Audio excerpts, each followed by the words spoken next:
Hey there everyone, welcome back to Dan Cave and welcome to another video build, and this time this video build is of the 1/72nd scale RS Models KI-61 Otsu built by Kawasaki. Well, the airplane was, not the kit. Kit was built by me actually. Yeah, anyway.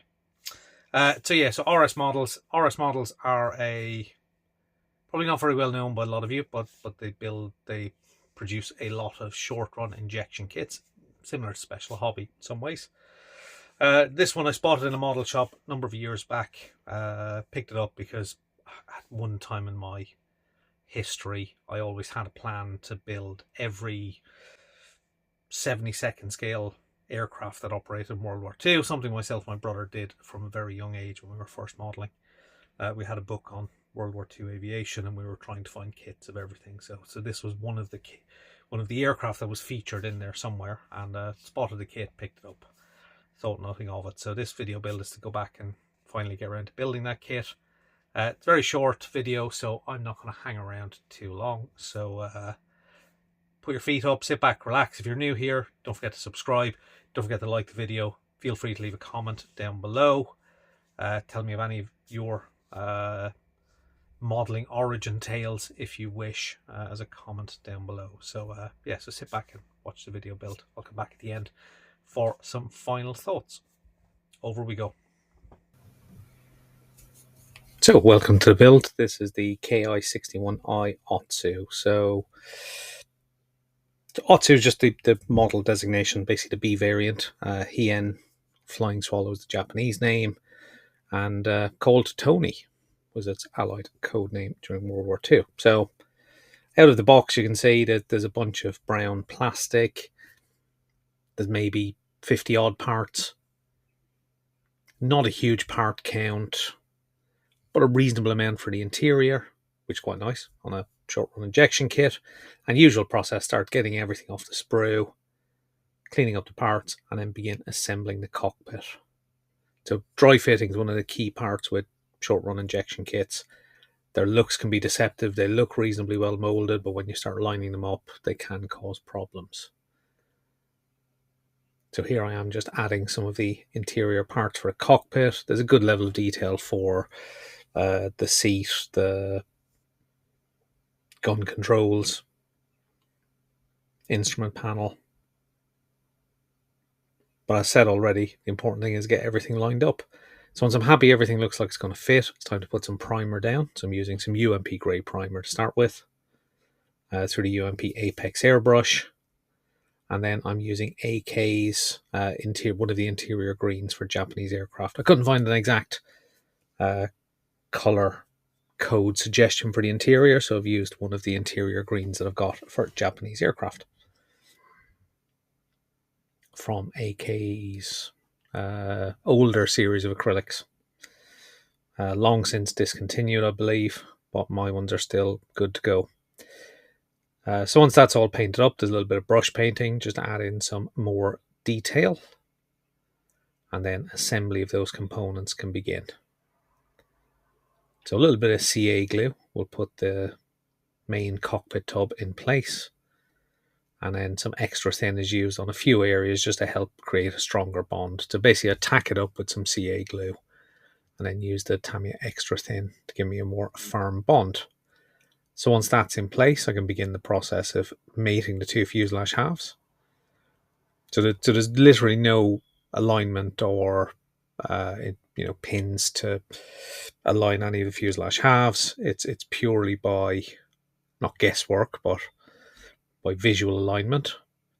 But once they're together, a little bit of extra thin along the join and they can sit and cure. So whilst that's sat curing, I can begin work on getting the lower section of wings. So both wings come as one piece section, and there is a little bit of adjustment required to get the fit correct. So here you can see I'm just dry fitting. Once I'm happy I've got it sanded down to fit properly, a little bit of Tamiya extra thin once again, and that will get cured nicely in place. Now the radiator is mounted here. The fit on this was absolutely awful. The rear part of the fuselage needed a little bit of trimming just to allow it to fit in. So that was done using a combination of razor, saw and scalpel, but a relatively easy piece of work to do. And then once I've pared that back a little bit, you can see the radiator just pops in a lot nicer. Still not perfect, a little bit of filler will be required. So once that's done, the upper wing parts can be added as well. Once again, they're locked in place with some Tamiya extra thin. There's a couple of external parts need to be added as well.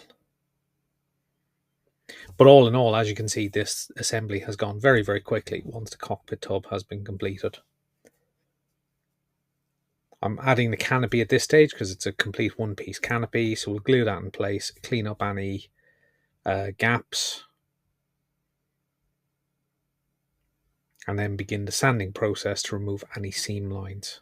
So I'm using my disc base sander once again, in combination with my UMP sticks. So the UMP sticks will take down the bulk of it, and then the sander from disc base actually provides quite a nice, very fine finish for that work. But then once I'm happy with all that, I mask up the clear areas and I can begin the priming process. So because this is going to have an all metal finish, it's primed in UMP black. So probably 2 to 3 coats of UMP black. And that, as usual, goes down very, very nicely. Self-levels and dries within a couple of hours. But I'll leave it 24 hours because I'm going to go back and use Alclad High-Speed Silver, which is going to be the base colour for my metallic. And as is the case with a lot of Alclads, you can pretty much put these down in one coat. They go down reasonably heavy, not wet, but a couple of passes over to build up a nice layer of paint. They can be fragile, but they do produce a really, really nice metallic finish. And then that high-speed silver is looking absolutely lovely. So there's a little bit of masking. Leading edges are painted in yellow, so mask them up. Paint them with some Revell acrylic yellow, which I'm guessing is, I think it's Revell 15. But yeah, so that's thinned with UMP thinner. So once they're completely dry, I then mask over the yellow. I also mask over where the Japanese national markings are going to go, because there seems to be a nice demarcation between that and the camouflage. And then there's a beautiful squiggly dark green camouflage is applied over the silver. And that's done through my hard-earned Steenbeck with the 0.15 needle. So I have thinned the acrylic paint a little bit further just to help with that flow. And then just gradually kind of follow the diagram on the instructions roughly and lay out a nice pattern. Now, because it's acrylics, make sure you keep on cleaning that tip, because tip dry with acrylics is very common. But then slowly and surely just build up that beautiful camouflage scheme. So I'm quite pleased with how this is coming along. So that in total was probably half an hour, 40 minutes in the spray booth to get that nice camouflage scheme. So then all the masking can be removed and then the decals can be applied. For a short run kit, I was quite surprised how good the decals were. Didn't really have any problems with them. They laid down very, very nicely. I've used a little bit of micro scale, micro set, as well as the UMP solutions. The micro set is basically just to put down a little bit of a start the decal softening process before I put the decal down. Helps clean the surface as well. And then use the UMP decal solutions over the top to help soften and conform the decals. So there's not a huge amount of decals on the kit at all. So that flies along very, very quickly. And then parts like the undercarriage, wheels, gear doors, they can all be added very, very quickly. And before we know it, we're onto the weathering stage already. So I have given it a barrier coat of, I think it's Galleria gloss varnish. And then I'm applying a UMP clay wash over the top just to help accentuate those panel lines. So again, I hadn't a clear vision in mind of how I wanted to weather this. I was just kind of working off the cuff, get the panel wash down, see what I think, see where I want to go from there. So once that wash is dried, which is very, very quickly because it's clay-based and water-based, a little bit of water just wipes off any excess, and you're left with a nicely kind of tarnished finish, and those panel lines pop pretty well with that water-based solution. So after that, I decided actually I need to add some chipping. So I decided to use the sponge method, a little bit of silver paint and some sponge. Once that chipping was completely dried, I decided to use some UMP pigment, some dark dirt and some black, just again to highlight some areas of some excess dirt on the kit. That was done on the underside as well. Try and show off any of the exhaust areas where dirt may come off the landing gear, those kind of areas. And once I'm happy with all that, I'm going to seal that in with some Ammo MIG Ultra Matte.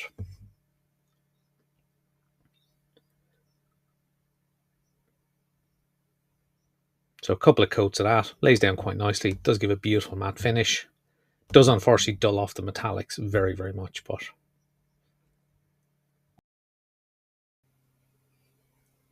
so one of the last steps is to add some elasticated thread for the radio aerial. But then I decide I'm also going to add a little bit more pigment over a matte surface. It'll bind a little bit better.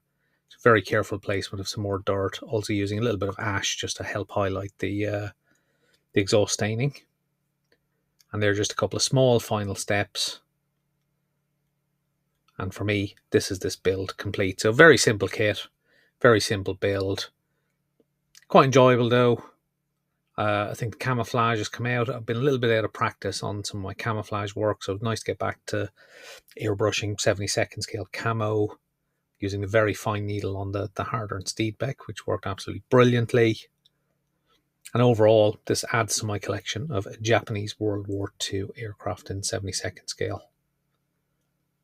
So let's head back to me for some final thoughts.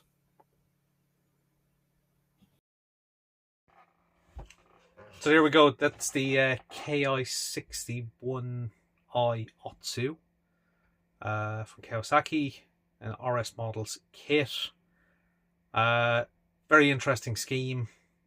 Really enjoyed doing this kit. Kit itself, short run production kits, injection kits. They can be hit and miss. They're very, very alluring in the box. When you look at the kits, they often have very nice detail because they are injection molded, so you get good level of kind of surface detail. A lot better than vacuum forms used to be. But what you don't get is great fit. There tends to be no locating pins. Often, halves of parts don't quite align. They tend to need quite a lot of filler in places. But this one actually went together reasonably straightforward, probably because it's small, low part count, etc. But was definitely enjoyable. So a fun little build. Can't say much more than that on it.